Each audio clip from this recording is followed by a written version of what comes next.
अस्सलाम वालेकुम। प्रोग्राम किसान के नाम के साथ मैं हूं बिन्यामीन शौकत।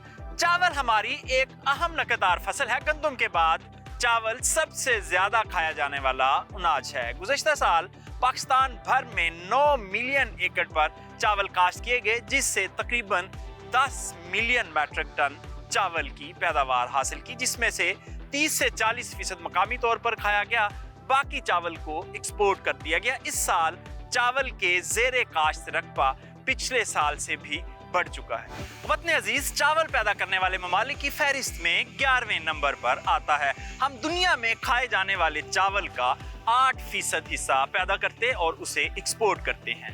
रवा सीजन में हमारी एक्सपोर्ट 3.5 अरब अमरीकी डॉलर थी, जो आहिस्ता आहिस्ता बढ़ रही है। अभी हम कुल रकबे के सिर्फ 11% पर चावल काश्त कर रहे हैं, जिसे बाआसानी 22% किया जा सकता है और अपनी एक्सपोर्ट को भी डबल किया जा सकता है। आज का प्रोग्राम चावल की पैदावारी टेक्नोलॉजी के बारे में है। हम किसानों को बताएंगे कि किस तरह नर्सरी तैयार करनी है, कौन सा बीज अच्छी पैदावार दे सकता है, इसके अलावा खादों का प्लान क्या होना चाहिए और चावल की फसल को बीमारियों से कैसे बचाया जा सकता है, चावल की फसल से जड़ी बूटियों को कैसे खत्म किया जा सकता है। इसके अलावा आपकी मुलाकात करवाएंगे राइस एक्सपोर्टर से और आपको कुछ बड़े फार्मर से मिलवाएंगे जिनकी पैदावार 100 मन से भी ज्यादा आती है, और उनसे जानेंगे कि उनकी अच्छी पैदावार के राज क्या है। ग़िज़ाई अहमियत के पेश नज़र चावल एक अहम अनाज है जो पाकिस्तान भर में मुख्तलिफ डिशेस बनाते वक्त इस्तेमाल किया जाता है। मौजूद आबो हवा, मानसून की बारिशें और तहकीकी इदारों की काविशों से पाकिस्तानी चावल दुनिया भर में नाम लेकर तलब किया जाता है। अब तक की डेवलपमेंट के मुताबिक हम 8.26 मिलीमीटर लंबा चावल पैदा करने में कामयाब हो चुके हैं, जो दीगर दुनिया में ना होने के बराबर है। चावल की दुनिया में इनकलाब बर्पा करने वाली वैरायटी बासमती 370 भी इसी खित्ते की इजाद है। इस वैरायटी से चावल में मुनफरिद किस्म की खुशबू पैदा हुई, जिसे सूंघने के बाद कोई भी इसे खाए बगैर नहीं रह सकता। चावल की बैनुल-अक़वामी तिजारत में पाकिस्तान का हिस्सा 9 से 10% के करीब है। हमने गुज़श्ता साल तकरीबन 3.5 अरब अमरीकी डॉलर का चावल एक्सपोर्ट किया। पाकिस्तान में पैदा होने वाला चावल 70% से जायद पंजाब में काश्त किया जाता है। दरियाए चनाब और रावी के दरमियान में कॉलर का इलाका दुनिया का बेहतरीन एरिया समझा जाता है चावल की काश्त के लिए। जिला लाहौर, सियालकोट, गुजरात, गुजरावाला और कसूर ऐसे अजला हैं जिनमें सबसे ज्यादा चावल काश्त किया जाता है। आइए आपको बेस्ट बासमती राइस की फील्ड्स में लिए चलें।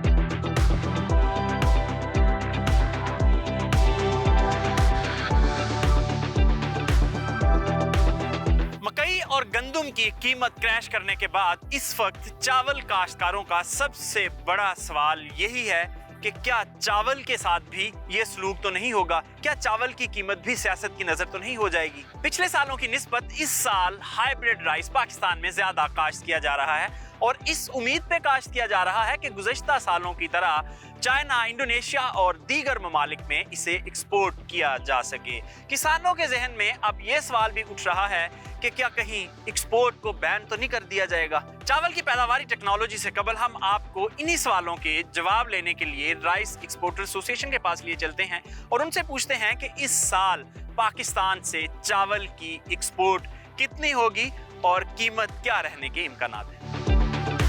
राइस एक्सपोर्टर्स एसोसिएशन के senior vice president Haseeb Ali Khan साहब हमारे साथ मौजूद हैं। उनसे पूछते हैं कि इस साल जो लार्ज स्केल पे धान की फसल काश्त हो रही है, क्या किसानों को का पूरा मुआवजा मिलेगा? अस्सलाम वालेकुम साहब, कैसे आप? सर, इस वक्त मकामी मंडी में राइस की कीमत ठीक नहीं है, किसान इससे खुश नहीं है और खदशा ये है कि अगर यही कीमत बरकरार रही तो किसान अपने अखराजात भी पूरे नहीं कर पाएगा। राइस की जो हमारी क्रॉप है उसमें हम लोग ऑलमोस्ट 65 to 70% एक्सपोर्ट्स कर देते हैं।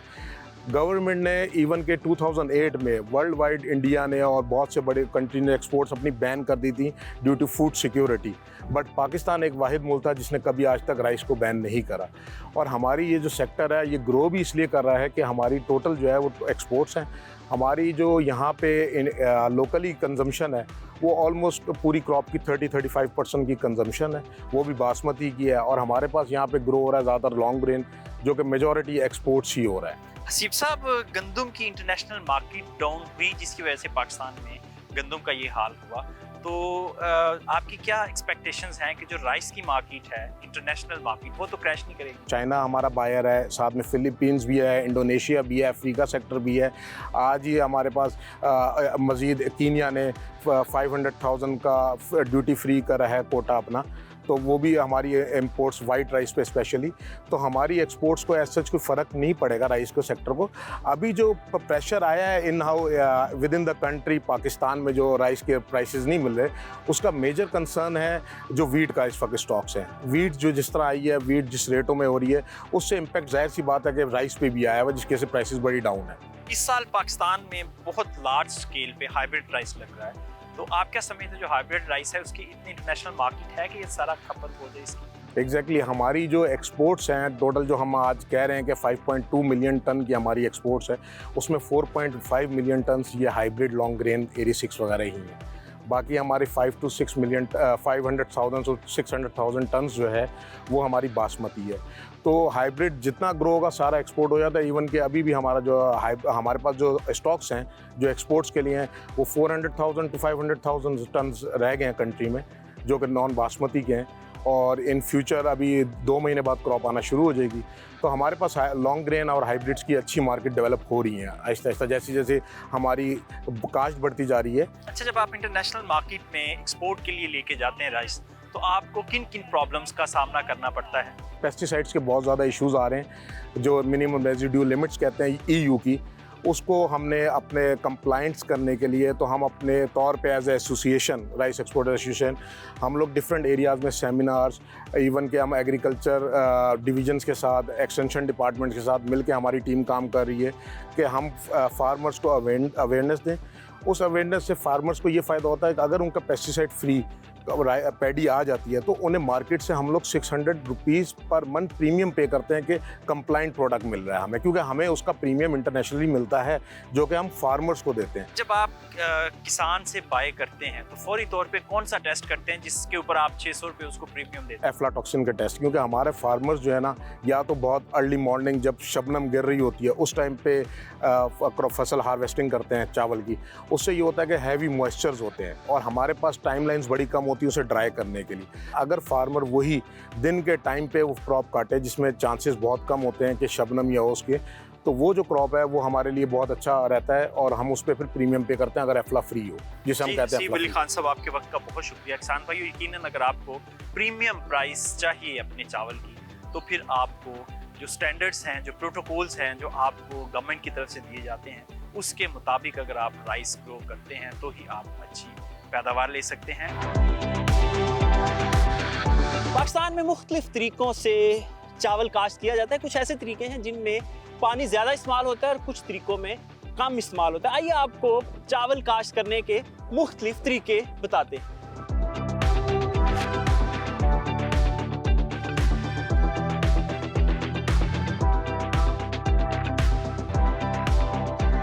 पाकिस्तान में 3 तरीकों से चावल काश्त किया जाता है। सबसे आम और रवायती तरीका कद्दू करना है, यानी ज़मीन में पानी खड़ा करना और उसमें अच्छी तरह से गहरा हल चलाना ताकि ज़मीन नरम हो जाए। हमारे यहाँ ज़्यादातर किसान यही तरीका अपनाते हैं। चावल काश्त करने का दूसरा तरीका, ज़मीन में बराह रास्त मूंजी का बीज फेंक दिया जाता है। इसको डायरेक्ट सीडेड राइस या DSR टेक्नोलॉजी कहते हैं, मगर पाकिस्तान में बहुत ही कम इस तरह चावल लगाए जाते हैं। इन 2 तरीकों के अलावा पाकिस्तान में अब किसान एक तीसरा तरीका भी कर रहे हैं, जिसमें बगैर कद्दू किए, बगैर ज़्यादा पानी लगाए पनीरी को मुंतकिल किया जाता है और ड्राई रख के चावल को पकाया जाता है। पाकिस्तान में जब मूंजी लगाने की बात आती है तो पहला सवाल जो जहन में आता है वो कद्दू और गहरा पानी, और इंसान 2-2 फीट तक उस पानी और गंदे पानी में घुसा होता है। तो ये जो आप देख रहे हैं ये बिल्कुल साफ़ पानी है और 2 इंच पानी है और बगैर कद्दू किए यहाँ बड़ी आसानी से ट्रांसप्लांट की जा रही है नर्सरी चावल की। तो ये एक ऐसा तरीका है जो अगर पाकिस्तान भर में इसको लागू किया जाए तो इससे हमारे पानी की भी बचत हो सकती है, लेबर कम हो सकती है जो ये सारा राइस ट्रांसप्लांट करती है। तो इससे हमारा जो नंबर ऑफ एकड़्स हैं वो बढ़ सकते हैं और हमारी चावल की पैदावार बढ़ सकती है। इस वक्त हमारे साथ काशिफ विर्क साहब मौजूद हैं। काशिफ विर्क साहब की गुज़श्ता साल पैदावार 120 मन फी एकड़ थी, जबकि हमारा आम किसान जो है वो इससे हाफ तक ही पहुंच सकता है। अस्सलाम वालेकुम काशिफ। वालेकुम सलाम। काशिफ साहब, सबसे पहले तो आपको मुबारक हो, आपने बड़ी अच्छी गुज़श्ता साल चावल की पैदावार ली। ज़रा बताएं कि पनीरी की तैयारी से लेके आखिर तक क्या क्या मराहिल हैं जहाँ किसानों को मुहतात रहना चाहिए? इसमें सबसे पहले तो जो पनीरी होती है ना, जब इसका छट्टा करते हैं ना ज़मीन में, ठीक है, 10 दिन तक इसका पानी जो रवायती तरीके से ना निकालना पड़ता है, ठीक है ना, जब तक वो ऊपर से उसकी कोंपल जो है ना हरी ना हो जाए। जैसे जैसे उसकी कोंपल जो है ना, यानी रोजाना पानी लगाना है और निकाल देना है, रोजाना लगाना उसको गीला है। करना हाँ है। जी, सुबह लगाना है, शाम को उसको निकाल देना है, ठीक है। 10 दिन तक उसकी कोंपल जो है ना वो हरी हो जानी शुरू हो जानी है, ठीक है। उसका मतलब कि ये 1.5 इंच पनीरी अपना सर निकाल गई है, पानी से ऊपर हो गई है, पानी के लेवल से। फिर इसके अंदर पानी जमा कर देना है, ठीक है ना, फिर पानी नहीं निकालना। उसके बाद आपने इसको यूरिया करना है, ऑक्सीजन करनी है इसमें, ठीक है। आप फ्लड कर सकते हैं, फ्लड करें, छट्टा दे सकते हैं, छट्टा दें। फिर आपने 10 से 15 दिन पानी निकाल के स्प्रे करना है, स्प्रे करके फिर आपने पानी उसमें डाल यानी देना। जड़ी बूटी मार स्प्रे करना है 10 से 15 दिन। जी। फिर आपने उससे पानी डाल देना है, फिर आपने पानी नहीं निकालना, ठीक है। उसके बाद आपने फिर 20 दिन बाद यूरिया का छट्टा डाल देना है इसमें, ठीक है। यूरिया आपने डाली है, फिर आपकी हो जाएगी ये पनीरी 25 दिन की, 25 से 30 दिन की आपने खेत से ये मुंतकिल कर देनी है फील्ड में। अच्छा, हाइब्रिड की खादों का प्लान क्या क्या है, किस वक्त कौन सी खाद डालें? पनीरी मुंतकिल करने से पहले ऊपर रिएट भी आप उसका छट्टा कर दें।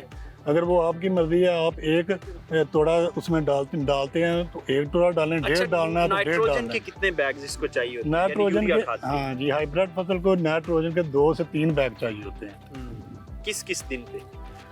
ये पहला बैग होता है जो ना 8 दिन, जब पनीरी को फसल को मुंतकिल हो जाए ना, पनीरी को मुंतकिल करने के लिए 8 दिन बाद डालते हैं। दूसरा बैग जो 15 दिन बाद डालते हैं। तीसरा जो है 25 से 30 दिन तक डालते हैं, यानी 1 महीने तक इसकी जो नाइट्रोजन की डोज है वो पूरी हो जाती है। पूरी हो जाती है। पहले बैग के साथ जिंक जो है ना वो ऐड करते हैं हम। कितना फी एकड़? वो 3 किलो होता है जिंक का।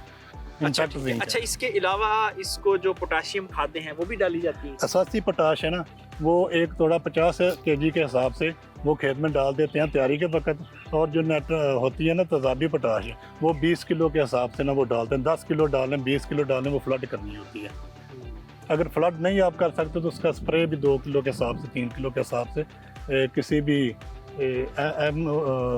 भी अच्छे स्टोर से आप अच्छे स्टोर से ले सकते हैं। अच्छा, इसके अलावा ये बताएं कि जो बीमारियां हैं और हशरात हैं उनको कैसे कंट्रोल करते हैं? 20 से 25 दिन की फसल जब होती है ना, रीजेंट का स्प्रे कर देते हैं। उसके बाद फिर जब 40 से 45 दिन की उम्र तक जाती है ना ये हाइब्रिड, तो उसको दोबारा एप्लीकेशन वो ना दानेदार की सूरत में हम ये करते हैं, दानेदार जहर डाल देते हैं दानेदार ताकि जहर। उसके हशरात जो हैं वो मर कंट्रोल जाएं, में हाँ। रह सके। जी काशिफ विर्क साहब, आपके वक्त का बहुत शुक्रिया। किसान भाइयों, ये थी कुछ बुनियादी चीजें जिन पर अमल करके आप भी 60 मन की ब्रैकेट से निकलकर 100 मन की ब्रैकेट में आ सकते। इस खेत में हाइब्रिड राइस काश्त हो चुका है और पाकिस्तान में अक्सर किसान हाइब्रिड राइस की फी एकड़ पैदावार 120 मन से ज्यादा लेते हैं, जबकि हमारा रवायती किसान 60 मन से ऊपर नहीं जा पा रहा। इसी तरह बासमती वैरायटीज में भी प्रोग्रेसिव फार्मर जो हैं वो फी एकड़ पैदावार 60 से 70 मन लेते हैं और हमारा रवायती किसान 30 से 40 मन। मुख्तसर ब्रेक, और ब्रेक के बाद आपको बताएंगे कि ये इतना बड़ा गैप क्यों है और किसान क्या जरूरी इकदाम करके फी एकड़ पैदावार बढ़ा सकते हैं। और फी एकड़ पैदावार में पौधों की फी एकड़ तादाद बहुत अहम किरदार अदा करती है। आपको ये भी बताएंगे कि फी एकड़ पौधों की तादाद कितनी होनी चाहिए और इसको कैसे मैनेज किया जा सकता है। स्टे विद अस।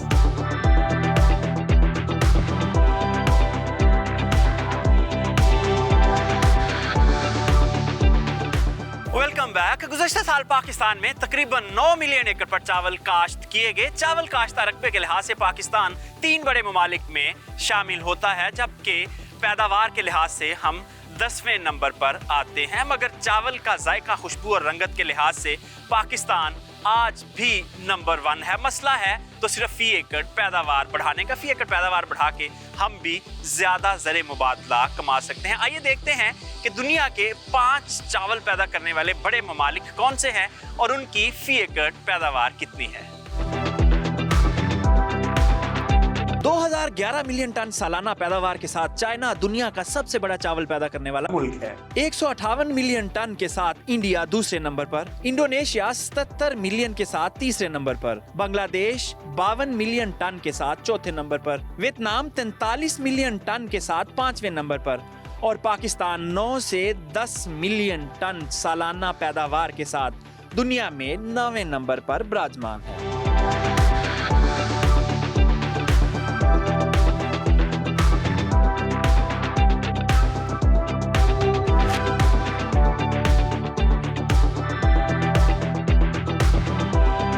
साना है गंदम 2024 के जख्म अभी ताज़ा हैं और अब किसान अगली फसल लगाना शुरू हो चुके हैं, यानी चावल की काश्त शुरू हो चुकी है। इस वक्त हमारे साथ चंद किसान मौजूद हैं, उनसे पूछते हैं कि चावल काश्त तो वो कर रहे हैं और अगर खुदा न खास्ता मार्केट में रेट ना मिला तो क्या होगा।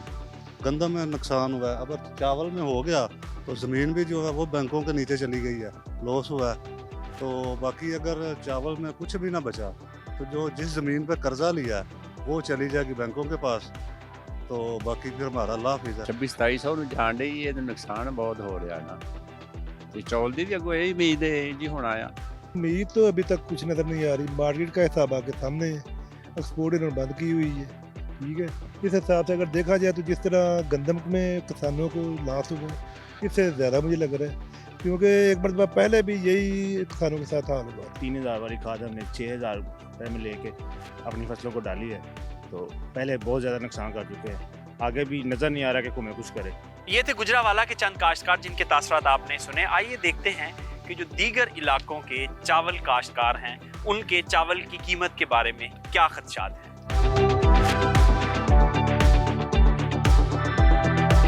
मुंजी का भी रेट कोई नहीं, 34-3500 रुपए च मुंजी विकदी है पई, लिहाजा ਉਹਦਾ ਖਰਚਾ ਲਾ ਕੇ ਤੇ ਉਹ 5000 ਚ ਤੇ ਘਰ ਪੈਂਦੀ ਹੈ ਤੇ ਉਹ 3500 ਚ ਕਿਵੇਂ ਸੇਲ ਕਰੀਏ। ਮੁੰਜੀ ਦਾ ਵੀ ਰੇਟ ਨਾ ਲੱਗਾ ਤਾਂ ਜ਼ਿਮੀਂਦਾਰਾਂ ਦਾ ਕੀ ਬਣੇਗਾ। ਖਾਦ ਜਿਹੜੀ ਹੈ ਉਹ ਬਹੁਤ ਮਹਿੰਗੀ ਹੈ ਤੇ ਡੀਜ਼ਲ ਬੜਾ ਮਹਿੰਗਾ ਹੈ, ਪੈਟਰੋਲ ਮਹਿੰਗਾ ਹੈ। ਇਹ ਗਵਰਨਮੈਂਟ ਨੂੰ ਚਾਹੀਦਾ ਹੈ ਕਿ ਚੀਜ਼ਾਂ ਸਸਤੀਆਂ ਕਰਨ। ਮੂੰਜੀ ਦੀ ਪਨੀਰੀ ਕਾਸ਼ਤ ਕਰਨ ਨੂੰ ਵੀ ਨਹੀਂ ਦਿਲ ਕਰਦਾ, ਅੱਗੋਂ ਪਤਾ ਨਹੀਂ ਚਾਵਲ ਦਾ ਕੀ ਰੇਟ ਰਹੇਗਾ। ਇਹਦੇ ਵਾਸਤੇ ਵੀ ਤੁਹਾਡੇ ਸਾਹਮਣੇ ਹੀ ਚਾਵਲ ਨਾਲ ਵੀ ਬਹੁਤ ਬੁਰਾ ਹਾਲ ਹੋਣ ਡਿਆ।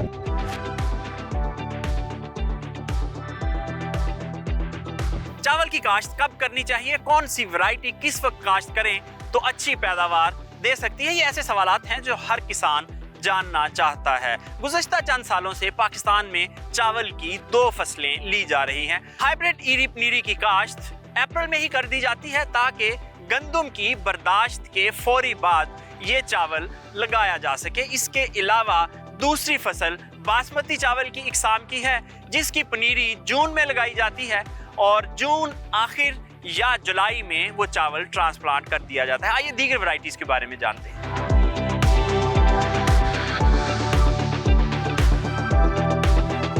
गंदम कटाई के बाद काश्त किया गया ईरी चावल अगस्त में पककर तैयार हो चुका होता है, जबकि बासमती किस्म की काश्त के लिए नर्सरी जून मई में ही काश्त कर दी जाती है और ईरी चावल की कटाई के बाद उसी जमीन में ये नर्सरी मुंतकिल कर दी जाती है जो गंदम की बुवाई यानी दिसंबर से कबल ही बर्दाश्त कर ली जाती है। यूं किसान साल में 3 फसलें ले सकते हैं।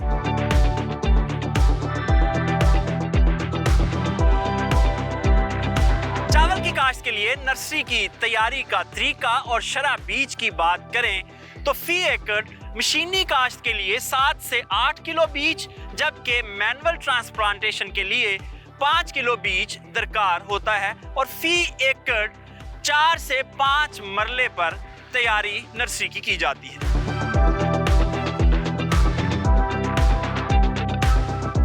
बैक्टीरिया और फफूंदी से पैदा होने वाली बीमारियां चावल की फसल को शदीद मुतासर करती हैं और जब तक हमारा किसान इनको कंट्रोल करने की कोशिश करता है उस वक्त तक बीमारी फैल के खेत को खराब कर चुकी होती है। मुख्तसर ब्रेक, और ब्रेक के बाद आपको बताएंगे कि कौन कौन सी बीमारियां किस वक्त चावल की फसल पर हमलावर होती हैं और उनको कैसे कंट्रोल किया जा सकता है। स्टे विद अस।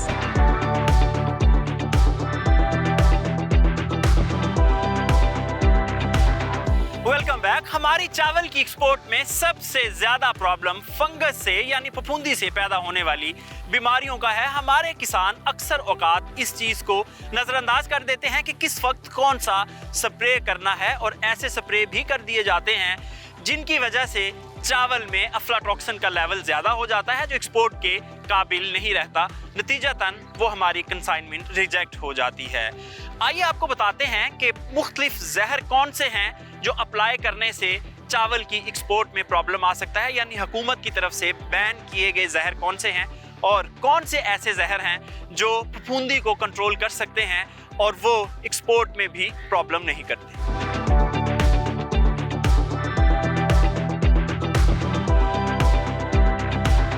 इस वक्त हमारे साथ ज़ीशान साहब मौजूद हैं, उनसे पूछते हैं कि कौन कौन सी बीमारियां ज़्यादा ख़तरनाक हैं और किसान उनको किस तरह कंट्रोल कर सकते हैं। ज़ीशान साहब फरमाइएगा, किसान को किन किन बीमारियों के बारे में अवेयर होना चाहिए? सबसे अहम बीमारी जो राइस में आ रही है वो है BLB, जिसको हम कहते हैं बैक्टीरियल लीफ ब्लाइट। ये एक बैक्टीरिया से जन्म लेने वाली बीमारी है और इसके जो अलामात होती हैं वो पत्ते की जो टिप है इसके ऊपर वाइटिश कलर का एक निशान बनता है। किस एज से शुरू होता है? कितने दिन की ट्रांसप्लांटेशन के बाद ये बीमारी अटैक कर सकती है? ये तकरीबन इसकी सीडलिंग स्टेज जब शुरू होती है उस वक्त इस बीमारी का हमला होता है। गर्मी के ऊपर से जो पत्ते हैं ऊपर से जल जाते हैं, तो ये और वो दोनों बीमारी एक जैसी नहीं नजर आती? अगर गर्मी से पत्ते सूखते हैं तो वो वाइटिश कलर के ही रहेंगे, ठीक है। अगर बैक्टीरिया डिजीज का हमला होगा तो ये जो बैक्टीरिया का मवाद होता है वो सूखने के बाद येलो कलर में शिफ्ट हो जाता है। अच्छा, इसका बेहतरीन इलाज क्या है जो बैक्टीरियल लीफ ब्लाइट है, इसको कैसे किसान कंट्रोल कर सकते हैं? का इलाज जो है बैक्टीरिसाइड अब मार्केट में अवेलेबल है, जैसे कि कासोमीन है, कसूगामाइसिन है, स्ट्रेप्टोमाइसिन सल्फेट है। ज़ीशान साहब ये बताएं कि ये बैक्टीरियल डिजीज थी यानी बैक्टीरिया से पैदा होने वाली बीमारी, अब हमें फंगल डिजीज यानी फफूंदी से जो पैदा होने वाली बीमारियां हैं वो कौन कौन सी हैं, किस वक्त अटैक करती हैं और उनको कैसे कंट्रोल किया जा सकता है? फंगस से जो बीमारियां पैदा होती हैं वो इसमें आपकी है ब्राउन लीफ स्पॉट आती है, जिसके जो पहले तो छोटे स्पॉट बनते हैं आई शेप्ड जिसे स्पॉट कहते हैं। तो ये स्पॉट जो है ब्राउनिश कलर के स्पॉट हैं, वो लीफ ब्लेड पे लीफ पत्ते के ऊपर हमला करते हैं और इसका जो है लीफ एरिया जो है उसको रिड्यूस करते हैं। ये एक ड्रैक्सलेरा या हेलमेंथोस्पोरियम फंगस होती है जिसकी वजह से ये स्पॉट जो हैं ये क्रिएट होते हैं। लेकिन पाकिस्तान में ये जो है चंद एरिया में ये लिमिटेड है। बकैनी डिजीज़ जो है ना ये भी एक फंगस की वजह से आती है। पहले तो हम इसको समझते थे ये जो है ये फुजेरियम एक फंगस है जो फुजेरिक एसिड प्रोड्यूस करती है। इसका पौधे का जो साइज़ है, प्लांट का जो साइज़ है आम जो राइस का फील्ड है उससे ऊपर आपको उभरा हुआ नज़र आएगा। और इसके लिए मैं ज़िम्मेदारों को यही कहूँगा कि इस जो बकैनी डिजीज़ है और इसका फोलियर स्प्रे जो है वो इतना इफेक्टिव नहीं है। बेहतर यही है कि इसको सीड ड्रेसिंग फंजीसाइड्स मार्केट में अवेलेबल हैं, को रिकमेंडेड डोज के हिसाब से सीड को प्रॉपर ट्रीट करके फिर इसको लगाएं ताकि इस डिजीज से बचा जा सके। शान साहब ये फरमाएं कि जो बाहर से हम सीड इंपोर्ट कर रहे हैं हाइब्रिड का खास तौर पे, तो उसमें कौन कौन सी बीमारियां हैं, क्या किसी जगह तशखीस होती है उनकी, और क्या पाकिस्तानी चावल की बीमारियां और जहाँ से हम राइस का सीड इंपोर्ट कर रहे हैं यानी चाइना, वहाँ की बीमारियां एक हैं या मुख्तलिफ हैं? चाइना से सीड इंपोर्ट कर रहे हैं एज सच तो हमारे पास ये सीड इतना नहीं आता चेकिंग के लिए, लेकिन हम जब फील्ड विजिट्स में हम ये चीज़ देखते हैं वो तकरीबन समझ लें कि जैसे BLB है इसका लेट हमला होता है 30 डिग्री सेंटीग्रेड के ऊपर जाके, लेकिन जब ये हाइब्रिड है उस वक्त तो 35-40 डिग्री सेंटीग्रेड टेम्परेचर होता है, वो बैक्टीरिया से तो बच जाती हैं। पाकिस्तानी जो बीमारियाँ हैं उसके लिहाज से तकरीबन ठीक आ रहा है, वो सीड में कोई इतना मसला नहीं आ रहा उसमें। जी ज़ीशान साहब, आपके वक्त का बहुत शुक्रिया। किसान भाइयों, यकीनन ये जो फंगल डिजीज़ हैं और बैक्टीरिया की जो बीमारियां हैं इनसे आप अपनी फसल को बचाकर ही अच्छी पैदावार ले सकते हैं।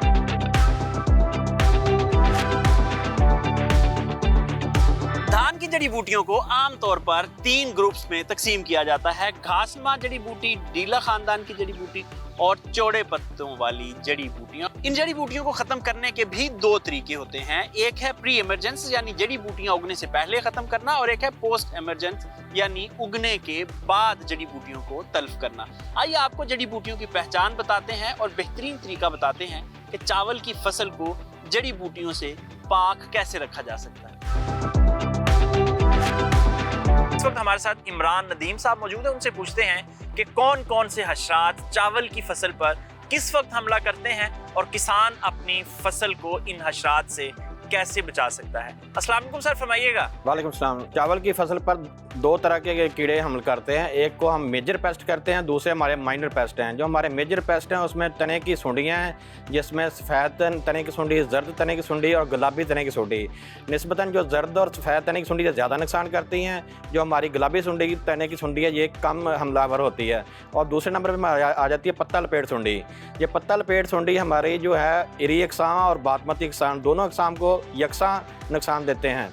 जो सर इसके बाद आता है हमारे वो आते हैं प्लांट हापर्स। प्लांट हापर जो हमारी जो इरी अक़साम मोटे चावल है उनमें इनका हमला निस्बतन काफ़ी ज़्यादा होता है, जो हमारी बासमती अक़साम है उनमें हमला इसका कम होता है। और इसके बाद हमारी स्टेजेस भी बता दें कि ये किस वक्त हमलावर होती हैं फसल के ऊपर। नर्सरी के ऊपर हमारे सबसे ज़्यादा टोका हमला करता है। कई दफ़ा इसका हमला सर इतना शदीद होता है कि जो हमें दोबारा नर्सरी लगाना पड़ जाती है। तो टोके से बचाव के लिए हम महकमे की तरफ से सिफारिश करता है जो हमारी ज़हरें हैं इनको अगर हम कर लेंगे तो इससे काफ़ी हद तक इनका हमला रुक सकता है। और बाद में आ जाती है हमारी फसल के ऊपर सर हमारे जो तने की सुंडियाँ और पत्ता लपेट सुंडी और हापर, इनका बहुत ज़्यादा नुकसान होता है। अगर हम कंट्रोल मैयर नहीं लेते तो ये हमारी 70% तक पैदावार को नुकसान कर सकते हैं। सर किस स्टेज तक चावल की फसल पर हशरात हमला करते रहते हैं? ये सर शुरू से लेकर आखिर तक जो हमारे हशरात हैं ये फसल की हर स्टेज पे हमला करते हैं। खासकर जो हमारा हापर है ये जब हमारे तने से स्टार्ट करता है और तने के जो शुरू में इसके तने को स्टार्ट करते हैं, जब तने को ये खा लेता है तो उसके बाद हमारे जो पत्ते सूखना शुरू हो जाते हैं। पहले पीले होते हैं, बाद में खाकी हो जाते हैं, हत्ता कि जब शदीद हमला हो तो ये काले होना शुरू हो जाते हैं। जी सर, बहुत शुक्रिया, आपके वक्त का बहुत शुक्रिया। किसान भाइयों, ये जो तजवीज़ करदा ज़हने हैं ये इस्तेमाल करें, वगरना हमारी एक्सपोर्ट शदीद मुतासर होगी और अगर चावल की एक्सपोर्ट मुतासर हुई तो आपकी फसल की कीमत भी आपको कम ही मिलेगी।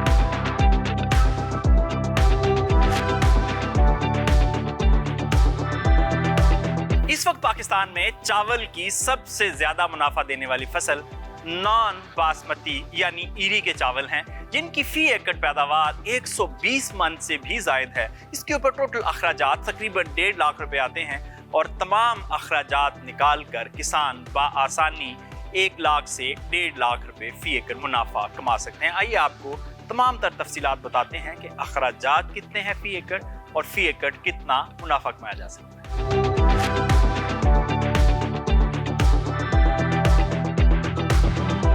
धान की फसल के अखराजात की बात की जाए तो फी एकड़ 10 से 15 हजार रुपए जमीन की तैयारी, हाइब्रिड बीज की सूरत में 12 से 15 हजार रुपए फी एकड़, जबकि बासमती चावल की सूरत में 3 से 5 हजार रुपए फी एकड़ बीज के अखराजात आते हैं। तकरीबन 30 से 40 हजार रुपए फी एकड़ पानी, 12 से 14 हजार रुपए नर्सरी की खेतों में मुंतकली, कम से कम 30 हजार रुपए खादों और ज़रिए अद्वियात के अखराजात और आखिर में फसल की बर्दाश्त पर भी 10 हजार रुपए तक के अखराजात आते हैं और एवरेज 40 हजार रुपए जमीन का ठेका। यूं कुल अखराजात 1,50,000 रुपए के करीब बनते हैं। हाइब्रिड चावल की सूरत में फी एकड़ पैदावार 80 मन से भी ज्यादा आती है, जबकि बासमती चावल 60 मन से जायद पैदावार देने की सलाहियत रखते हैं। यूं फी एकड़ किसान बाआसानी 1 लाख से जायद का मुनाफा कमा सकते हैं। हाइब्रिड चावल ज्यादातर बैरून मुमालिक में एक्सपोर्ट होता है, इसलिए इसकी कीमत मार्केट में मुस्तहकम ही रहती है।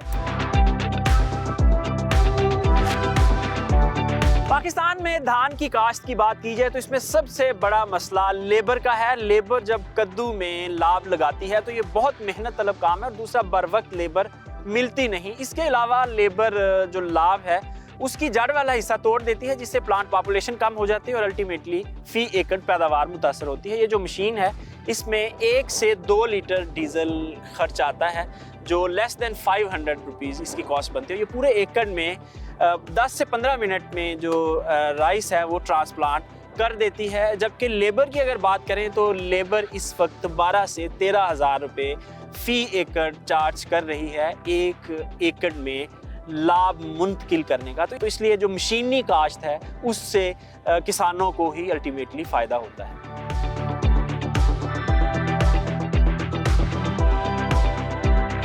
मशीनी काश्त की सूरत में नर्सरी की काश्त भी ट्रे में की जाती है, जिसकी वजह से पनीरी जमीन से निकालने की जरूरत नहीं पड़ती। सिर्फ ट्रे उठाकर मशीन में रख दिए जाते हैं। किसान लाभ की जमीन से निकलवाई का भी 4,000 रुपए फी एकड़ तक बचा सकते हैं।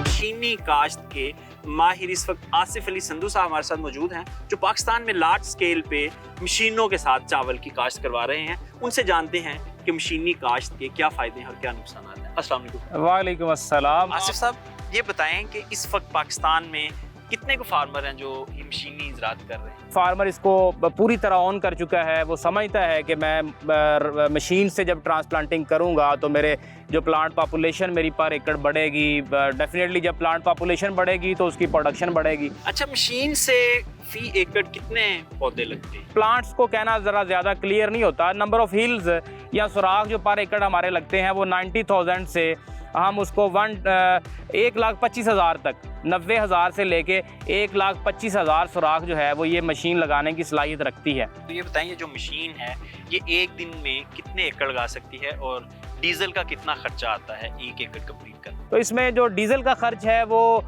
2 से 2.5 लीटर पर एकड़ है।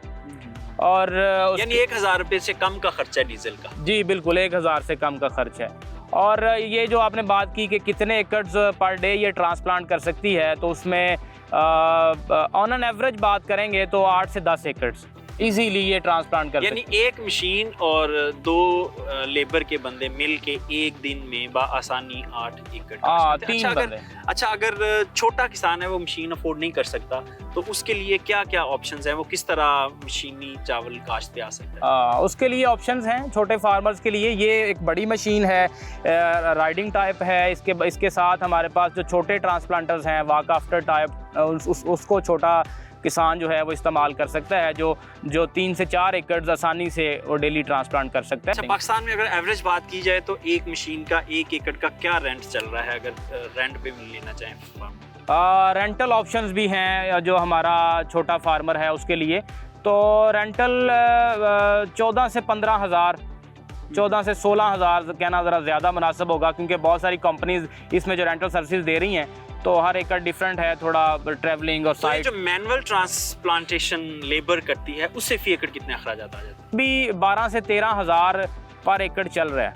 बट इसमें फ़र्क आ जाएगा कि क्योंकि वही फ़र्क आ जाएगा, प्लांट पॉपुलेशन पूरी नहीं होगी, आपकी एवरेज कम हो जाएगी। बिल्कुल ऐसे ही है। और इवन के फार्मर इस पे दे रहा है, 14,000 पे भी फार्मर देने को रेडी हैं। जिनके पास ऑप्शन नहीं है वो ऑफ साइड बैठे हैं। जी आसिफ संधू साहब, आपके वक्त का बहुत शुक्रिया। बहुत अच्छा काम कर रहे हैं, हमारे फार्मर्स को सर्विसेज दे रहे हैं और किसानों को जो मैकेनिकल राइस ट्रांसप्लांटेशन है उस पर लेके आ रहे हैं। किसान भाइयों, यकीनन अगर आप भी अच्छी पैदावार लेना चाहते हैं, जैसे कहा जाता है कि हाइब्रिड जो है वो फी एकड़ 100 मन से ज़्यादा पैदावार देता है, तो ये 100 मन से ज़्यादा पैदावार उसी वक्त आएगी जब आपके पौधे फी एकड़ ज़्यादा तादाद में होंगे और वो तादाद मशीन से ही अचीव की जा सकती है।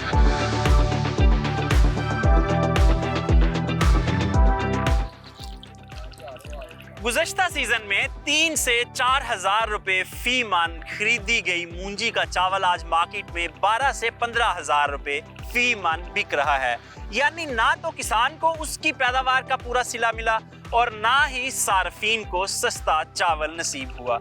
ऐसी सूरत हाल में सार्फिन और किसान ये सवाल तो पूछेंगे कि इतना बड़ा मुनाफा कौन सी ताकत खा रही है जो इदारों के कंट्रोल से बाहर है, और चावल की कीमत हुकूमत के कंट्रोल में क्यों नहीं है? अगर किसानों से चावल सस्ता लिया जाता है तो सार्फिन को चावल भी सस्ते मिलने चाहिए, और अगर चावल सार्फिन को महंगे मिलने हैं तो किसान को उसकी पैदावार का पूरा सिला मिलना चाहिए।